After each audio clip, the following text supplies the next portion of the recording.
로마서 16장 1절에서 4절까지 말씀입니다.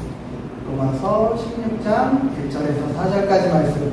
우리 이 시간에 다 같이 오늘은 지금 페드가 돌아가셔서 다 같이 한번 읽어보도록 하겠습니다. 1절부터 읽어볼까요? 시작. 교회야 교회의 일꾼이요 우리의 장애인 대회를 여러분에게 추천합니다.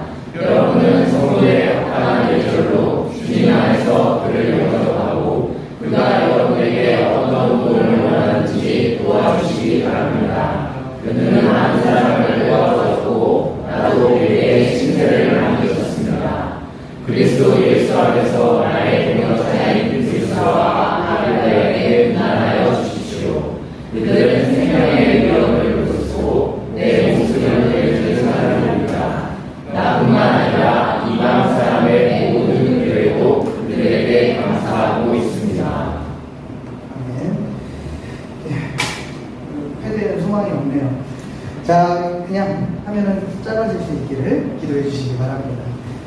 오늘 말씀은 우리가 성령님은 어떤 우리에게 일을 하실까에 대한 이야기를 조금 더 구체적으로 좁혀서 나눠보려고 합니다. 오늘 말씀에 바울이 사실은 이 편지를 썼거든요. 그러면서 이제 베베를 이야기했고 브리스길라와 아굴라를 얘기를 했어요. 그런데 사실 세 사람이죠. 이 세 사람은 어떻게 보면 베베는 이방인이고 여인이었어요. 하지만 그는 바울의 사역을 열심히 도왔던 사람입니다. 브리스길라와 아굴라도 또 이방인이었지만, 그리고 바울과 전혀 사실은 다른 환경에서 살고 있던 사람들이었지만 그들도 바울의 사역을 열심히 도왔습니다. 사실 바울이 그 신약 성경에 많은 성경을 적었고, 그리고 또 교회들을 많이 개척을 했어요. 어떻게 보면 우리가 지금 이렇게 교회에 복음이 전파된 데 있어서 바울이라고 하는 사람을 빼고는 이야기가 되지 않을 만큼 바울의 업적은 큽니다. 참 많은 일들을 했고 그 많은 열매들을 맺었어요. 그런데 이 바울이 그렇다면 혼자서 이 사역들을 다 이뤘냐? 그렇지 않아요. 오늘 본문에서 이야기한 베베, 브리스길라와 아굴라, 그리고 그 외에도 디모데도 있었고요, 또 야고보도 있었고요, 바나바도 있었고요. 사실 수많은 사람들이 바울의 사역을 돕고 같이 했습니다. 이 사람들이 어떻게 바울의 사역을 도울 수 있었는가? 바울이 정말 매력적이어서였을까요? 바울이 너무 잘생겼어.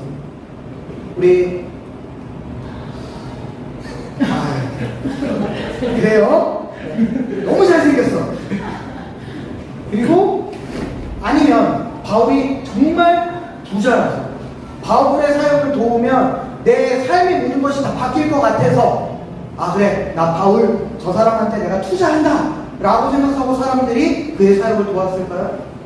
아니면 바울이 사회적인 지위가 높아서 바울의 말을 안 들으면 감옥에 간다거나 불합리한 어떤 일들을 당할까봐 겁나서 이 사람들이 바울의 사역을 돕고 동참했을까요?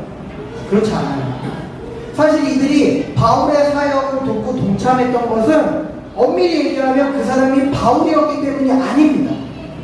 바울이 가지고 있던 마음, 바울이 했던 사역, 바울을 통해서 이루고자 했던 하나님의 뜻이 그들에게도 동일하게 있었기 때문에 그들은 바울의 사역에 기쁨으로 동참할 수 있었던 겁니다. 사실 문화적인 배경이나 환경적으로 보나 맞지 않아요. 어떤 경우에는 이들이 같이 뭔가 일을 한다는 게 어려울 만큼 사실 신분도 환경도 가지고 있는 재정적인 상황도 달라요. 그런데 이들이 같은 마음을 품고 바울의 일에 동참했을 때 사실 교회가 개척되어졌고 복음이 전파되어졌고 그 가운데 사람들이 하나님을 만나는 놀라운 일들이 벌어질 수 있었던 겁니다. 왜요? 그건 바로 그들이 같은 믿음을 가지고 있었기 때문이고요. 그 같은 믿음이라고 하는 건 예수 그리스도께서 나를 위해서 십자가에서 돌아가셨고 그 후에 나에게 부활하심으로 이것이 진짜라고 하는 내 죄가 사해졌다라고 하는 사실을 증거하셨다라는 그 믿음이 그들에게 동일하게 있었다는 겁니다. 그리고 우리가 지난 시간 보았던 것처럼 그 믿음은 성령으로 말미암아 그들로 하여금 날마다 새롭게 깨닫게 되고 역사하게 되고 움직임으로 그들이 같은 방향을 보고 하나님의 일을 감당할 수 있게 만들어 갔던 것이다. 자, 여러분, 우리가 우리를 한번 둘러보기를 원해요. 우리 이렇게 보면은 제가 가끔 가다가 이제 여러분들을 보면서 누구랑 친하니? 그러면 이제 저는 누구랑 친해요 라고 얘기하는 친구들도 있고요. 또 어떤 친구들은 저는 아무도 친한 사람 없는데요 라고 얘기하는 사람도 있어요. 근데 사실 누구랑 친하다고 얘기하는 사람들은 보면 나와 성향이 맞는 누군가를 얘기를 하는 거고요. 아무도 친한 사람 없어요 라고 얘기하는 건 나랑 성향이 맞는 사람이 없으니까 그럴 수 있어요. 우리가 굳이 중고등부라고 다 막 너무 친하고 막 못 보면 나 빨리 주일돼서 만나야 되는데 이런 마음을 가질 필요는 없잖아요. 사실 그렇잖아요, 우리가. 그런데 과연 바울과 함께 있던 사람들도 어땠을까요? 와, 난 바울을 너무 만나고 싶어. 바울이 없으면 안 될 것 같아. 이런 마음으로 바울과 같이 사역했을까요?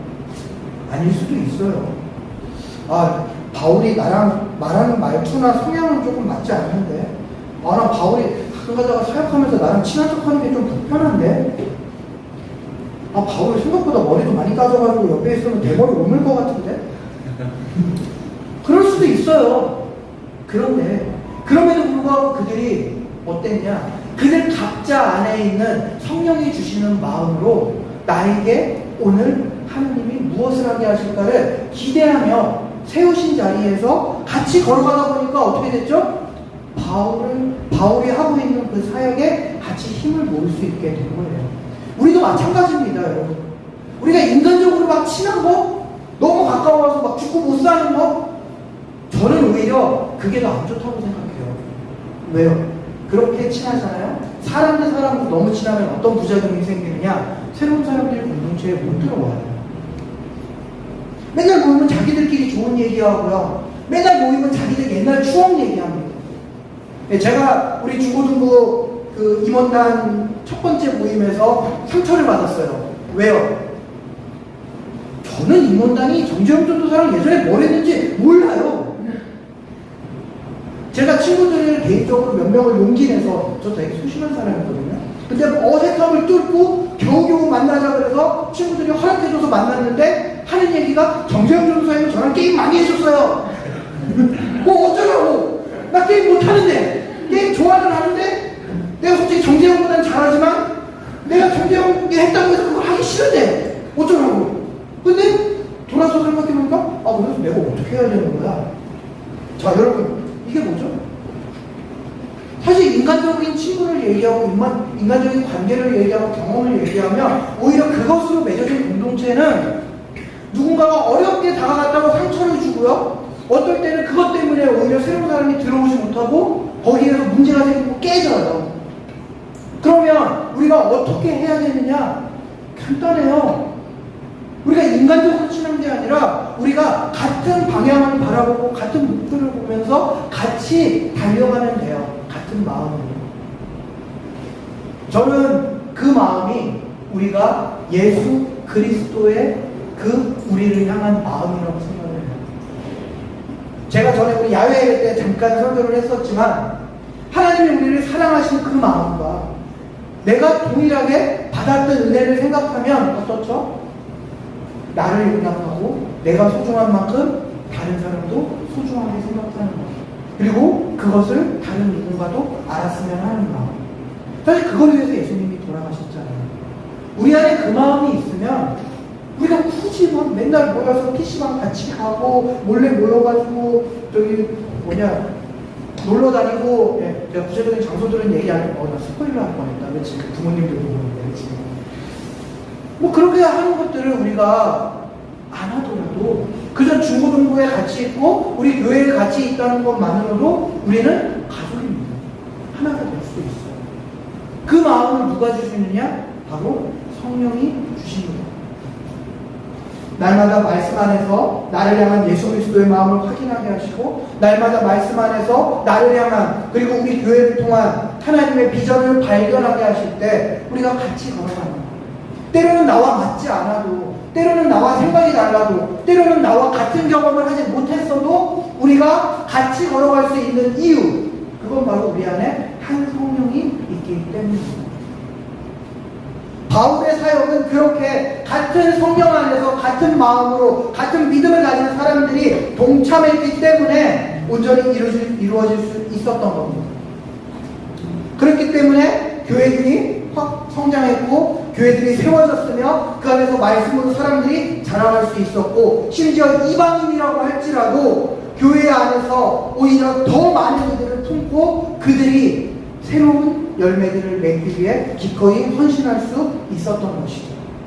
저는 우리 안에 그런 역사가 일어나기를 바랍니다. 여러분, 인간적으로 친한 공동체 전 부담스러워요. 왜? 제가 없으면 그럼 어떻게 되는 거죠? 제가 가끔 가다가 그런 얘기 하지만 제가 아직 여기서는 안 했죠. 근데 사실 제가 항상 설교할 때마다 자주 하는 얘기가 있어요. 어느 공동체를 가든지 언젠가 저는 떠날 사람이에요. 당장은 아니지만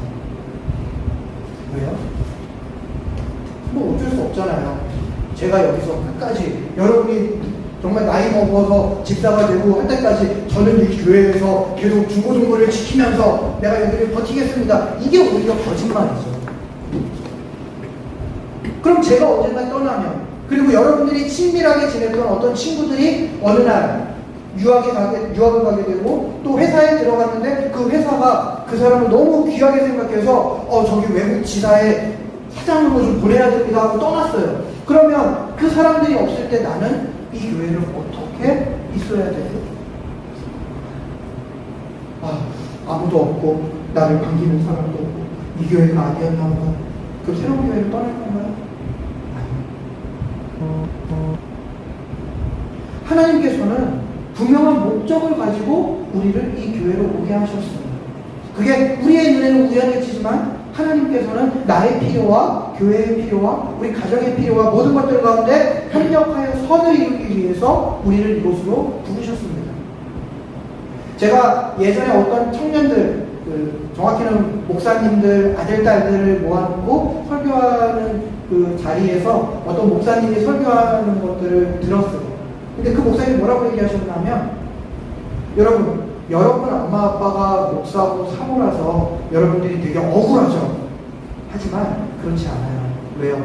하나님은 그분들을 목사와 사모로 부른 게 아니라 여러분 한 명 한 명을 사랑하는 하나님의 자녀로 불렀기 때문에. 그 교회에 여러분들이 엄마 아빠 때문에 억지로 있었던 것 같죠? 아니요. 하나님이 여러분을 통해서 분명히 보여주고 싶으신 게 있어서 그 교회로 보내신 거예요. 그거 발견하면 여러분 그 교회 안 있어도 돼요. 그 목사님이 거기 엄마 아빠 목사님들 다 있는데 그 자녀들 다 반주하고 막 섬기고 있는 애들 앞에서 그런 말씀을 딱 선포하셨어요. 근데 저는 거기에 동의합니다. 하나님은 어쩌다가 우연으로 여러분들을 억지로 끌어서 여기에 앉혀놓으신 분이 아니에요. 여러분을 향한 분명한 계획을 가지고 계시고요. 가장 큰 계획은 십자가의 계획이죠. 그리고 여러분을 통해서 이루고자 하는 놀라운 계획들이 있으시고요. 여러분의 삶 가운데 이루고자 하는 분명한 놀라운 열매들도 가지고 계세요. 그거는 우연이 아니라 어쩌다가 아니라 여러분 한 명 한 명을 향해서 정말 우리 하나님이 디테일하게 지금도 함께 하시는 가운데 말씀하고 계십니다.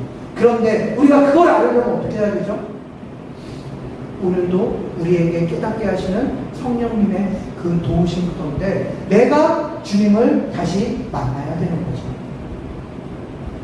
저는 이렇게 날마다 나를 향한 하나님의 뜻을 발견하고 나를 향한 하나님의 복음을 반응하는 우리가 각자 하나님 앞에 서 있다면, 그러면 우리 중고등부는 능히 언젠가 왜 쟤들은 저렇게 친하지라고 사람들이 오해할 만큼 같은 방향으로 같은 뜻을 품고 열심히 기쁘게 즐겁게 함께 달려가는 중고등부가 될 수 있을 거라고 믿습니다. 그리고 저는 그럴 때 여러분이 정말 기쁨으로 여기구나, 하나님이 나에게 말씀하신 곳이 여기였고 하나님이 나에게 지금 부어주신 은혜가 여기 있구나를 깨달을 수 있는 날이 올 거라고 믿어요. 저는 그날을 위해서, 우리 선생님들은 그날을 위해서 계속 성령님께 간구하며 여러분을 위하여 기도할 겁니다. 하나님, 우리 친구들 한 명 한 명이 정말 깨닫게 하시는 성령님을 민감하게 만나서 각자 성령님 안에서 깨달음의 은혜를 누리게 해주세요. 그리고 여러분들이 정말 그것을 누리고 만나고 그것으로 인하여 여러분 각자의 하나님과 날마다 함께 걸어갈 수 있으면 너무너무 좋을 것 같아요. 사실 그때가 되면 저는 제가 농담이 아니라 진짜 필요가 없어져요. 하지만 감사하게도 아직 여러분들이 그렇지 않아서 제가 밥줄을 유지하고 있습니다. 자, 여러분 진짜 소원이에요. 여러분들이 전부 다 하나님을 만나고 하나님 안에서 그 뜻을 갖고요, 하나님 안에서 스스로 자라갈 수 있는 하나님의 사람들이 되어서 저를 이 중고등부 목사의 자리에서 잘라주세요. 내가 보기 싫으면 그렇게 하는데, 보고 싶어도 그렇게 해도 돼요. 왜? 그런다고 우리 관계가 끊어지는 게 아닙니다. 근데 진짜 이게 제 목표예요, 사실. 저는 여러분들이 그랬으면 좋겠어요. 우리 정말 계속해서 외치고 있는 것처럼 다른 누군가의 하나님이 아니라, 지식으로 만난 하나님이 아니라, 경험으로 만난 하나님이 아니라 나에게 오늘 말씀하시는 살아있는 하나님, 그 하나님을 성령 안에서 깨닫는 놀라운 역사가 오늘 우리에게 있기를 제가 간절히 기도합니다.